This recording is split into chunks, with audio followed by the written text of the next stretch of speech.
lahat ng nakikinig dito ay hindi maintindihan niya. Namatayan tayo ng kababayan natin. Maghihintay pa tayo ng taon po. Baka grade 3 na ito.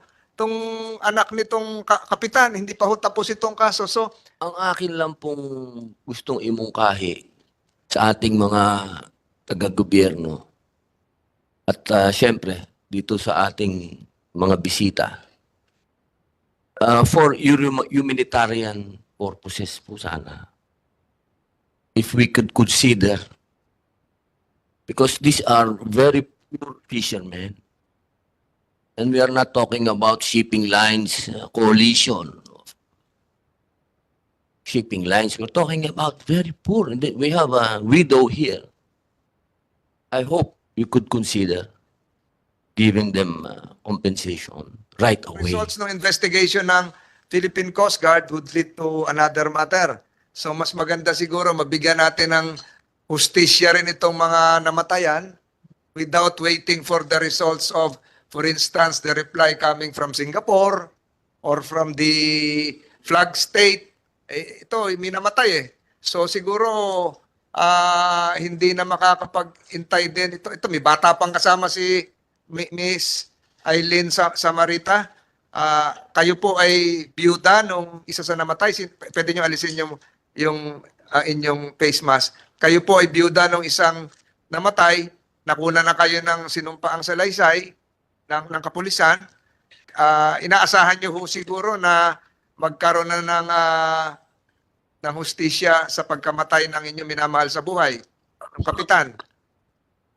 Anak niyo po yan? So siguro, ma'am, mag-usap kayo ng kapulisan. Ilang upuan lang ang pagitan ninyo.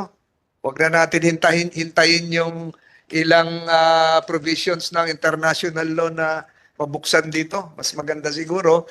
We assert jurisdiction, yung criminal jurisdiction ng coastal state. At ito, Pangasinan na ito.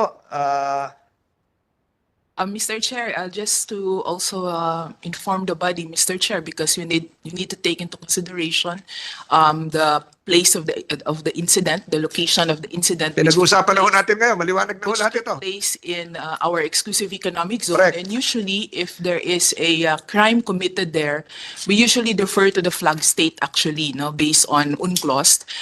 The taking of criminal actions, we usually defer to the flag state as expressly provided in UNCLOS in case of collision of the Article 27.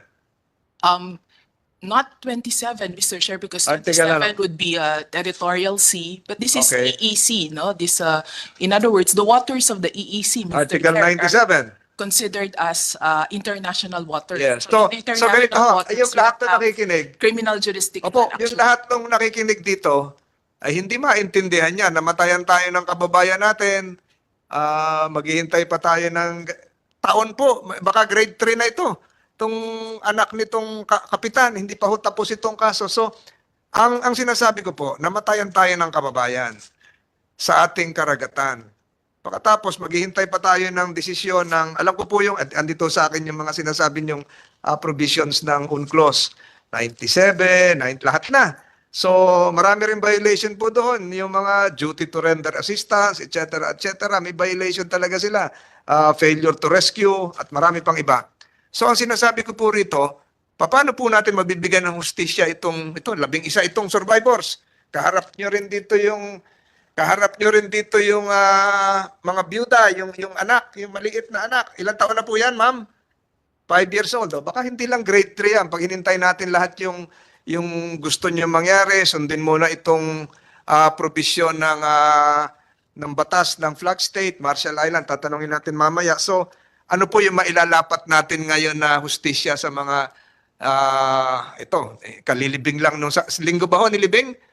Nung linggo lang nilibing. So hintayin natin kung ano yung investigasyon ng ibang bansa muna. Ganun po ba? Mr. Chair, we can have other remedies, of course. No, we're just not limited to the filing of criminal proceedings. But of course, we need to comply with the provision of UNCLOS with respect to flag state jurisdiction on crimes committed by the master of the vessel. But we can have other remedies, of course, Mr. Chair. Just If we look indeed. back at what happened to the Reed Bank incident, it can be payment of damages, Mr. Chair. And I know that the oil tanker would have its own insurance that can pay for this, Mr. Chair. So we just need to support any claims for damages. I took note that, for example, apart from the death that was suffered by the master of the vessel and the two crew members, they have also incurred loss of income because the fishes that they caught, they have to throw it away. They have to throw it away. Narinig ko na eh. Yes, I do. Narinig ko na, kaharap mo sila ngayon, no? Yes, I took notes, Mr. Chair, because this is the first time that I'm Di ba hearing them nagdudugo yung actually. puso mo rin doon? Na Nagdudugo po. isang linggo sila sa dagat, tapos itatapon lang nila yung Yes, kanilang, about 50 tatlong kilos, banyera. 60 kilos. No, one service boat can catch 60 kilos of fish, but all of those fishes, they threw them away. Kababayan So natin that's to. loss of income, Yeah. Mr. Chair. So, Of ang course. ganito siguro, to abbreviate this, pwede ba kaya, pakatapos ng hearing natin, Department of Justice, Senior State Counsel Preti Gachon, upuan natin itong 11, pati itong 3 byuda, ano yung may advice nyo sa kanila? Huwag mo na explain yung international law kasi baka hindi maintindihan na kagad yun sa kanila, namatayan sila, namatayan ang ating kababayan, wala na silang kinikita ngayon, ano ba yung liability na ng mga yung foreign vessel na madaling mailalapat na lunas sa kanila. Hindi na siguro ito yung pangmatagalan pa na. Hintayin niyo muna yung resolusyon ng Singapore, ng Marshall Islands, baka grade 5 na ito, wala pang nangyayari. So, ganun lang siguro hinihiling ng committee ito. Kausapin niyo sila mamaya. Yes, Mr. Chair. And in addition to the loss of income, you also have actual damage because the ship is a total wreck, total damage. And of course, I took note that Mr. Michael An stated that they have experienced phobia. They don't want anymore to go back there. So that's also emotional damage, Mr. Chair. Ang akin lang pong gustong imungkahi sa ating mga taga-gobyerno at syempre dito sa ating mga bisita for humanitarian purposes po sana, if we could consider, because these are very poor fishermen and we are not talking about shipping lines, coalition of shipping lines, we're talking about very poor, and then we have a widow here. I hope you could consider giving them compensation right away. Sir, I will raise it to the senior most person through our principal and we'll come back to it. For sure, we'll escalate it, sir. Kasi, thank you very much, sir. Ma'am, kanina kasi sa DOJ, parang ang dating kasi medyo nagulat ako. Masyado kayong legalistic. Hindi naman nila maiintindihan yun, yung UNCLOS natin, kung ano, ulitin natin yan, UNCLOS. Mismo ang kababayan natin, gulong-gulo na dyan eh. Hindi natin maipaliwanag kung ano yung sovereignty, ano ba yung sovereign rights. O ngayon, sabi natin, sinasabi ng PCG, i-easy natin. Tapos sasabihin nyo, wala naman tayong karapatan doon. Kasi ang gulo. Naguguluhan yung tao. Ang naiintindihan lang ng tao dito, namatayan sila. Nasaktan sila.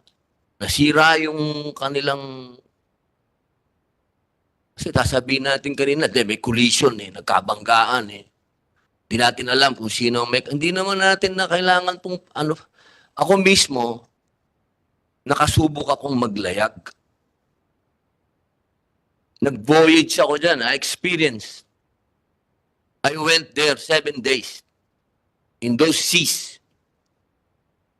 So alam ko pag gabi talaga, mahirap wala talagang makita.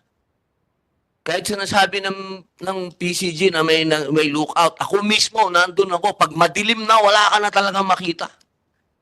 Kailangan nga patayin yung ilaw sa loob ng bridge para makita mo yung nasa labas eh. Tapos yung pinakita natin na tanker, nakita nyo naman kung nasaan yung bridge no, nasa likod.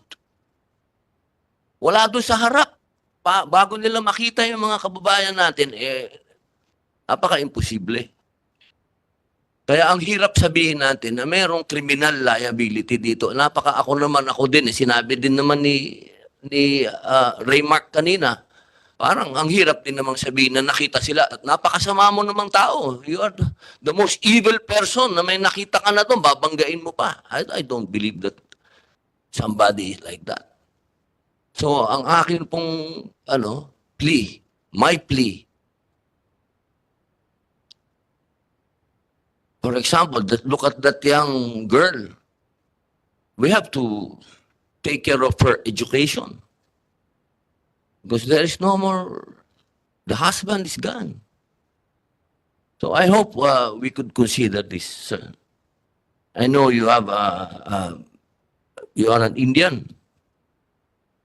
Yes, sir. Yeah, I got married in India. I studied your martial arts, Kalaripayat. Yeah, so I love India. I know you have a good heart, Indian people. I hope you could talk to your bosses and Sir, for sure, we have been cooperating with all the investigation. We will definitely continue to do so. We will abide by whatever is the findings, and being a manning agent, whatever is possible for our side, we'll definitely raise it to our principals. I hope we will not wait for the findings because that will take years. What I'm asking, brother, is for humanitarian reason. Your Honor, for sure, we will. Yeah, I will. hope- I will escalate to I the hope. best of my ability, sir. Kasi, definitely, I agree with Senator Pimentel that this is an accident. But of course, if there's an accident and this is the aggrieved, we have to,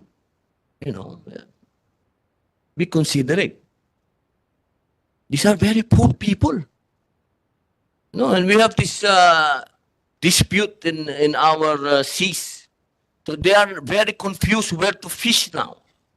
We're talking about the Scarborough Shoal, and they cannot go there because it's a disputed seas. So they go very far. So imagine 190 nautical miles. They don't know where to go anymore. That is the fact. And this is we have a freedom of navigation there, so we have big ships passing there. And to tell you the truth, we are not the fishermen are not technologically advanced. You don't even have radios. You don't even have radars. So I hope you can consider. Sir, ano po tayo? Tulungan niyo po yung kababayan natin. Hindi naman puro, lagi na lang legal tayo. Lahat ng bagsakan natin, legal. Ano po, Ma'am DOJ, please coordinate naman po sa PCG. Ano po, ano naman po siguro? Ilan pong anak ninyo, Ma'am Eileen?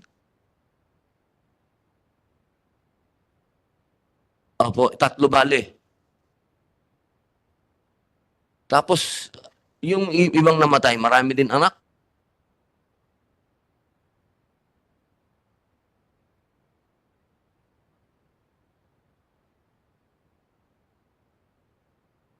Oh, see, 5 kids. 3 kids, 5 kids. All babies. 3. 3. I hope you could consider. If we will wait for the court to decide, this will take years. The collision is about a big ship and a very obsolete fishing vessel. So I hope, sir, Pilipino ka, boss. Masyado tayong kawawa dito. Masyado tayong kawawa. Sana naman ano naman ninyo. Kahit konting pagtingin nga, sabi nga sa salita natin, boss, konti lang. Ano naman. Hindi naman siguro malulugi ang kumpanya na yan para tustusan tong mga kababayan natin. Siguro, pag dumating na kayo sa kasuhan, iba naman na yon, di ba? Siguro, government to government na yon, hindi naman na siguro sila yon. Pero pagdating sa kanila, medyo ano naman tayo, boss. Oh. Sir, ha? Pilipino ka naman. Bolivar pa naman ang apelyido mo. Napaka magaling na tao ni Bolivar, boss. Ha?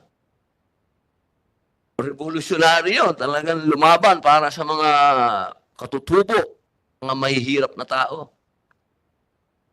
Yun lang po. Maraming salamat po, Mr. Chairman. Salamat po, Senator Padilla. So,